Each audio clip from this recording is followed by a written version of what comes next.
एक्सप्रेसवेवरील अनधिकृत हॉटेलने घेतला बळी। हॉटेलमध्ये कंटेनर घुसल्याने कामगाराचा जागीच मृत्यू। सुदैवाने मोठी दुर्घटना टळली।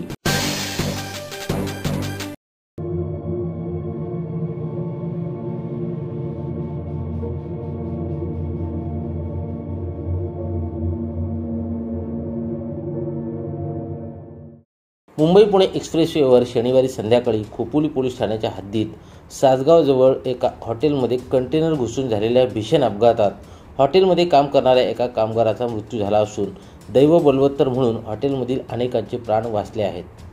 पुणे मुंबई मार्गावर असलेले हे हॉटेल अनधिकृत असल्याची माहिती असून कुणाच्या आशीर्वादाने हे अनधिकृत हॉटेल सुरू आहे असा प्रश्न या अपघातानंतर उपस्थित होतोय। मुंबई पुणे एक्सप्रेसवेवरून पुण्याहून मुंबईकडे जाणाऱ्या एका कंटेनरचे नियंत्रण सुटल्याने भरधाव वेगात असलेला कंटेनर 4 कारना धडक देऊन सासगाव ग्रामपंचायतीच्या हद्दीत असलेल्या फूड कोर्ट या हॉटेलमध्ये घुसल्याने हॉटेलमध्ये काम करणाऱ्या एका कामगाराचा जागीच मृत्यू झाला। हॉटेलमध्ये असलेले अन्य कामगार आणि ग्राहकांनी वेळीच पळ काढल्याने सुदैवाने मोठी दुर्घटना टळली। या अपघातात हॉटेल आणि कारचे मोठे नुकसान झाले असून कारमधील सर्व प्रवासीही सुखरूप आहेत।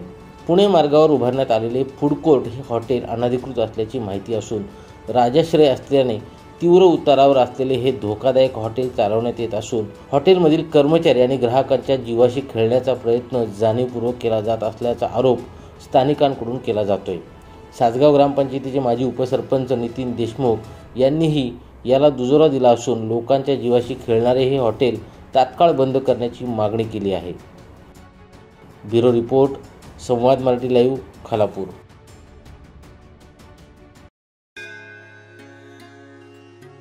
श्री गणपती संस्थान महड, तालुका खालापूर, जिल्हा रायगड। श्री वरद विनायकाच्या भक्तांसाठी भक्त निवासाची सोय, स्वच्छता आणि 24 तास गरम पाणी, सीसीटीव्हीची नजर। आगाऊ नोंदणीसाठी संपर्क करा 02192 26 69 12 72 76 47 38 54।